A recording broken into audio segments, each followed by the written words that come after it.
एक बाप अगर अपनी बेटी का रिश्ता देखेगा, शादी के लिए कोई वर देखेगा, तो उसमें क्या खासियत, क्या अच्छाइयाँ, क्या कोई बुराइयाँ भी देखता है या नहीं?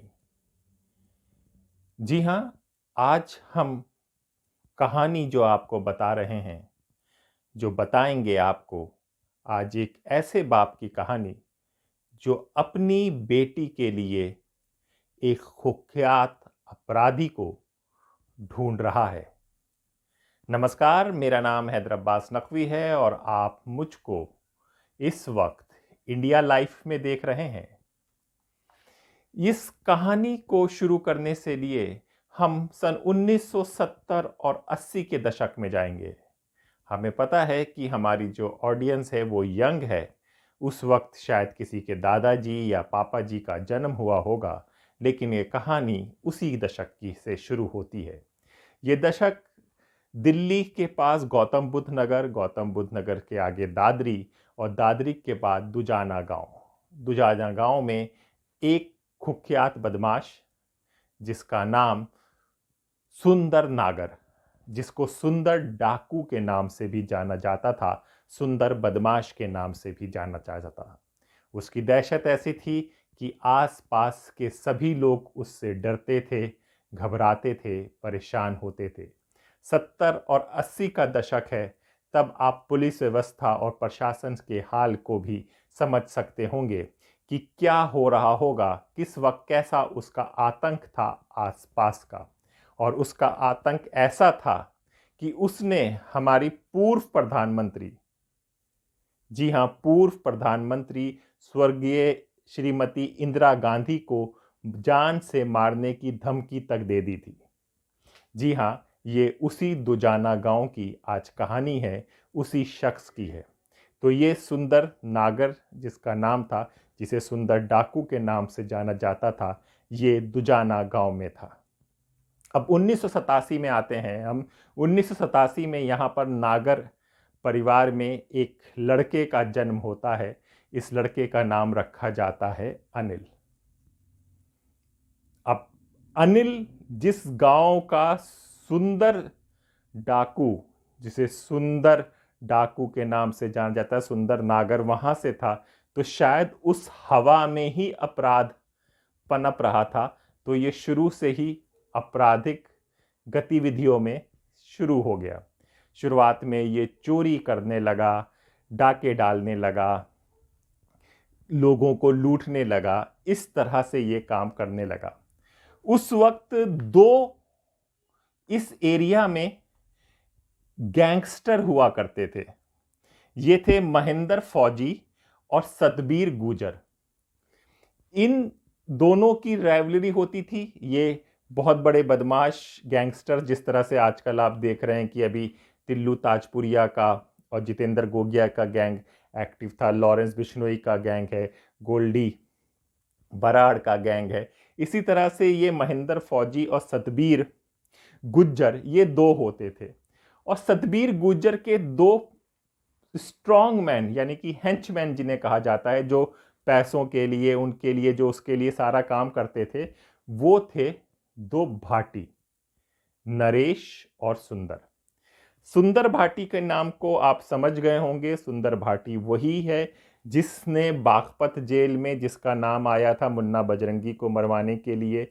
सुंदर भाटी वही है जिसका शनि जो शूटर जिसने अतीक को मारा था, जो उसके साथ काम करता था, ये सुंदर भाटी वही है। पश्चिमी उत्तर प्रदेश और गौतम बुद्ध नगर में इसका अपना वर्चस्व है, इसकी अपनी सल्तनत और कायनात आप कहें कि वो चलती है, इसके कंट्रोल में रहती है, भले ही ये अभी जेल में है। तो ये दोनों उसके थे। इन दोनों का काफ़ी आपस में राइवलरी होते थे, नरेश भाटी और आपके सुंदर भाटी के। तो ये जो अनिल जिसका जन्म हमने 1987 में बताया, ये चोरी डाका, तो 87 और 88 की थोड़ी सी ज्योग्राफी भी आपको समझनी हुई। तब ये देश अपना भारत बन रहा था, कंस्ट्रक्शंस का काम बहुत होता था और साथ में ब्लैक मार्केटिंग बहुत होती थी।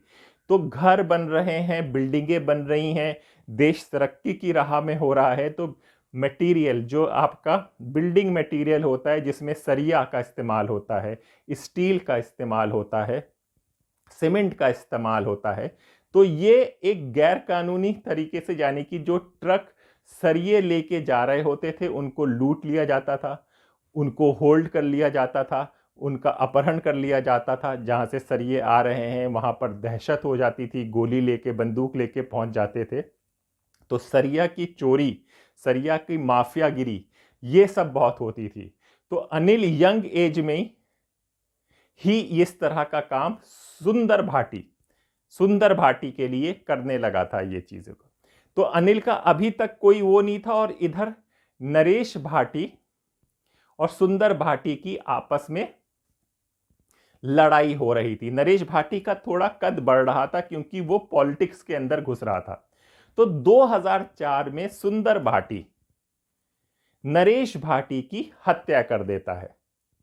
ठीक है, यहां तक कहानी को आप समझिए। और इधर हम अनिल दुजाना की बात बताते हैं कि अनिल नागर, जिसका नाम अनिल दुजाना था, यह सुंदर भाटी के लिए काम कर रहा है। यहां पर अनिल दुजाना का अभी तक क्रिमिनल कोई रिकॉर्ड नहीं आया था, लेकिन सबसे पहले 2002 में, अभी इसकी उम्र 1987 का जन्म है, 2002 में इसकी उम्र सिर्फ 15 साल थी, और इस पर एक हत्या का आरोप लगता है। हत्या इसने की होती है, हत्या होती है हरबीर पहलवान की, और ये दिल्ली से पास गाजियाबाद के कवि नगर में होता है। ये इसका पहला केस जो आता है, जो रिकॉर्ड में दर्ज है कि हरबीर पहलवान का इसने गाजियाबाद कवि नगर में मर्डर किया है। और इधर आपका सुंदर नरेश भाटी का आपका कत्ल करा चुका होता है 2004 में। तो थोड़ा अब सुंदर भाटी और नरेश भाटी के बारे में थोड़ा सा बता दें। सुंदर भाटी का भतीजा अनिल भाटी और सिंहराज भाटी, ये दो भतीजे इसके लिए काम कर रहे हैं सुंदर भाटी के। और नरेश भाटी का भांजा अमित खसाना और रणदीप भाटी, जो उसका छोटा भाई है, ये नरेश भाटी की है। और नरेश भाटी का 2004 में मर्डर करा दिया जाता है, हत्या करा दी जाती है सुंदर भाटी में, क्योंकि वो पंचायती में और राजनीति में आगे आ रहा था। अभी तक 2002 तक आपका ये अनिल दुजाना आपका सुंदर भाटी के साथ काम करता है। अब 2002 में जब इसका ये होता है, इसका थोड़ा कद बढ़ता है, बराबर होता है, तो ये अपनी ज्यादा हिस्सेदारी, यानी कि अभी तक ये चोरी करके उसको जो भी दिया जाता था कि लड़का समझ के कि ये 10,000 रख ले, 15,000 कर ले, 20,000 रख ले या 1,00,000 रुपए रख ले, जो भी था वो था। लेकिन अब ये अपनी हिस्सेदारी ज्यादा मांगने लगा, और इसको महंगी गाड़ी, महंगे जूतों, महंगी घड़ी का बड़ा शौक था, तो ये सब पहनने लगा। तो ये जो इधर ये इससे नाराज होने लगा सुंदर भाटी, इसको करने लगा, इसे लगा कि नहीं, तो ये जो नरेश भाटी के लोग थे वो इसके संपर्क में आते हैं, कहते हैं कि भाई तू तो उसका गुर्गा बन के रह गया, तेरे अंदर तो अपनी पोटेंशियल है, अपनी शक्ति, अपनी ताकत है, तेरे बदौलत ही वो सुंदर भाटी का पूरा साम्राज्य चल रहा है, और तू उसका लड़का बनकर, लौंडा बन के काम कर रहा है। ये उसको बात वो लगती है, और ये अपना पाला बदलता है और नरेश भाटी की टीम में आ जाता है। अब नरेश भाटी की टीम में आने के बाद अपराध और बड़ा होने लगता है, क्योंकि अब आ जाता है 2011 में सुंदर भाटी के साले की शादी होती है साहिबाबाद में। साले की शादी है, और 3 लोग AK-47 लेके, ये 3 लोग थे, अमित कसाना जो नरेश भाटी का भांजा, रणदीप भाटी जो उसका यंगर ब्रदर, और ये अनिल दुजाना AK-47 लेकर शादी में घुस जाते हैं, और वहां पे ताबड़तोड़ गोलियां चलाने लगते हैं। इस गोली से सुंदर भाटी तो बचकर वहां से एक सेफ गार्ड लेके निकल जाता है, लेकिन 3 लोगों की हत्या हो जाती है, और यहां से इसका नाम और चर्चा और बड़ा होने लगता है। फिर 2012 में ये जयाचंद प्रधान, दादरी के जयाचंद प्रधान, अग्रसेन इंटर कॉलेज के सामने उसको मर्डर कर दिया जाता है और ये मर्डर उसकी पत्नी, जयचंद प्रधान की पत्नी संगीता टांगड़ के सामने होता है। तो ये इसकी एक विटनेस बनती है। 2012 में ये अरेस्ट हो जाता है। ये अरेस्ट होके जेल में चले जाते हैं, यूपी के विभिन्न विभिन्न जेल में। अब यहां पर अनिल दुजाना की कहानी को थोड़ा रोकते हैं और बागपत में चलते हैं। बागपत के गितौरी गांव में दो पहलवान आपस में भिड़े पड़े हैं। ये लोग दोस्त होते हैं। फिर इनका एक 40 बीघा जमीन को लेकर विवाद हो जाता है। ये होते हैं राजकुमार पहलवान और लीलू पहलवान। इन दोनों का होता है, दोस्त होते हैं, लेकिन जमीन को लेकर इनका विवाद हो जाता है। अब बात यह है कि दोनों की बेटियां हैं। राजकुमार पहलवान अपनी दोनों बेटियों की शादी एक गैंगस्टर हरिंदर खड़खड़ा और इसका भाई भी जो बदमाश था गाजियाबाद का, उससे कर देता है। अब यहाँ पर राजकुमार का पलरा लीलू से ज़्यादा ताकतवर हो जाता है और ये दामाद, ये यानी कि हरिंदर और उसका भाई, एक दिन बीच चौपाल में लीलू को पकड़ के 2 थप्पड़ मारते हैं। कहते हैं कि अब ज़मीन तो हमारे ससुर जी की है, अब यहाँ से तू लीलू अपना बोरिया बिस्तर समेट।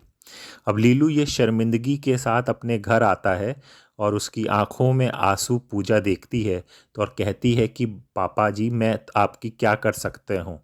अब यहीं से लीलू को दिमाग में आता है कि वो भी शादी अपनी बेटी की किसी गैंगस्टर से करेगा और ऐसे गैंगस्टर से करेगा जो हरिंदर खड़खड़ा से बड़ा हो और इस राजकुमार पहलवान को सबक सिखाए। इसके लिए वो अपने भतीजे युगेश से बात करता है। युगेश के बारे में बता दें, युगेश रणदीप भाटी, जो नरेश का छोटा भाई था, इसके साथ काम करता था और यहीं पर इसकी मुलाकात अनिल दुजाना से हुई थी। यानी कि ये अनिल दुजाना को जानता था और इसने कहा कि जो सबसे अच्छा रिश्ता है अगर पूजा के लिए होगा और जो इसको राजकुमार को सबक सिखा सके, वो अनिल दुजाना है। तो पूछा जाता है कि अनिल दुजाना है कहाँ। तो कहते हैं कि जी, लीलू पूछता है कि अनिल है कहाँ, कि हाँ जी तो अच्छा तुम बता रहे तो रिश्ता करते हैं। कहते जी वो तो जेल में है और फरवरी में 16 फरवरी में उसकी पेशी है, तो वहीं पर जाकर हम लोग मिल लेते हैं। कहते हैं कि तब इस बीच ये लोग उसके घर वर जाते हैं, बात करते हैं, सब चीज़ें करते हैं और रिश्ता को अपना मजबूत कर लेते हैं और बात करते हैं। तब 16 फरवरी वैलेंटाइन डे में पूजा के लिए ये कार्ड वार्ड भी आता है, सब चीज़ें आती हैं। और 16 फरवरी को जब ये जेल में अपनी पेशी के लिए आता है तो पूजा सज धज कर आती हैं। कहते हैं कि वकील हलफनामा देते हैं, उसको थोड़ी देर के लिए छूट होती है और वहीं पर कोर्ट परिसर में इसकी रिंग सेरेमनी होती है। यानी कि पूजा और अनिल दुजाना एक दूसरे से शादी कर लेते हैं। इधर जब जो इन्होंने सुंदर भाटी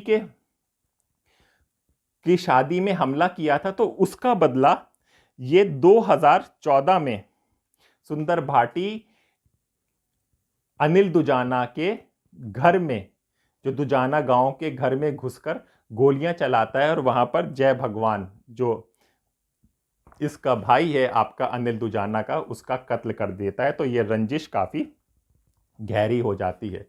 फिर ये काफी जेलों में, यूपी के जेलों में घूमने लगता है, इधर उधर, कभी इस जेल में कभी उस जेल में।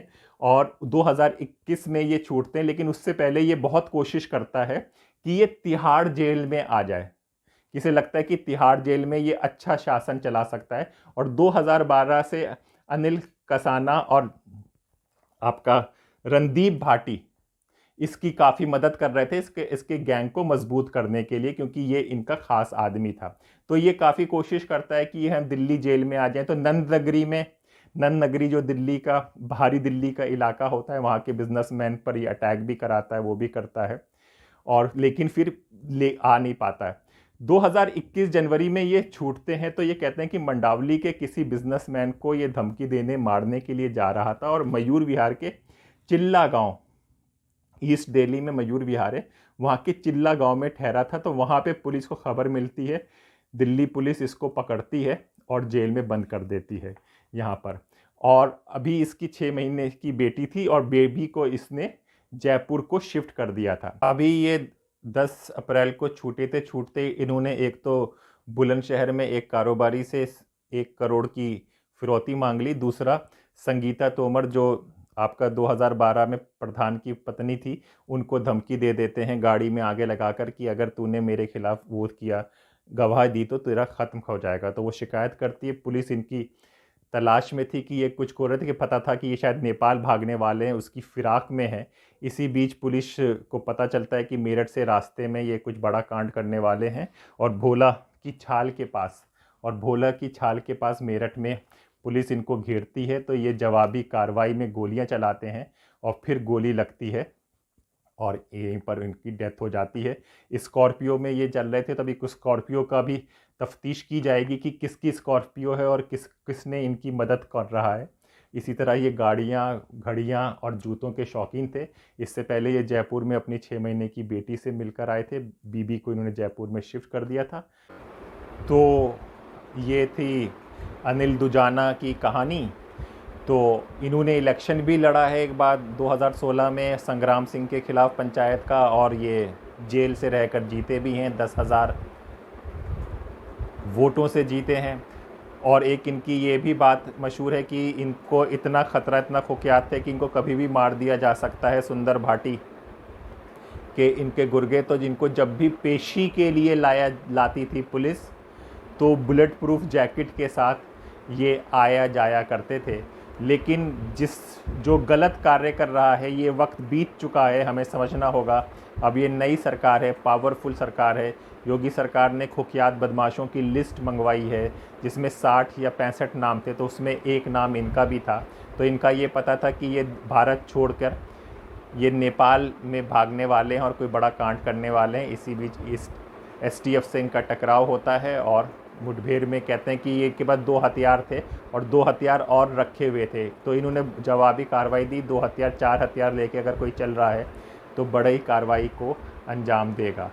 तो ये अनिल दुजाना की कहानी 1987 से लेकर 2023 तक अंत हो गया। बदमाशी में जितने भी पैसे कमाए सब कराए, ज़िंदगी ख़त्म हो गई है। गुंडागर्दी की कमाई, दूसरों की हाय, दूसरों की ज़िंदगी लेकर आप अगर कुछ कर रहे हैं तो ये सोचिए कि वो किसी काम में नहीं है गए। एक वक्त आपका भी ऐसे ही होगा जैसा अनिल दुजाना का हुआ है। तो गलत कार्य अगर कोई भी गैंगस्टर और इस तरह का सोच रहा है कि वो कामयाबी है, जोश है, जुनून है, तो ये सब अब बातें रह गई हैं। सबका अंत यहीं पर हो जाना है। तो इंडिया लाइफ में आज इतना ही। इसी तरह की कहानियाँ जो जुड़ी हुई हैं आप लोगों से, जो आप लोगों को एक रास्ता दिखाने की हम लोग कोशिश कर रहे हैं, भारत का एक रंग बताने की कोशिश कर रहे हैं, इसके लिए आप लोग हमें लाइक, सब्सक्राइब्स कर सकते हैं। कमेंट में भी आप बता सकते हैं कि हमारी कहानियाँ आपको कैसी लग रही हैं। तब तक के लिए नमस्कार।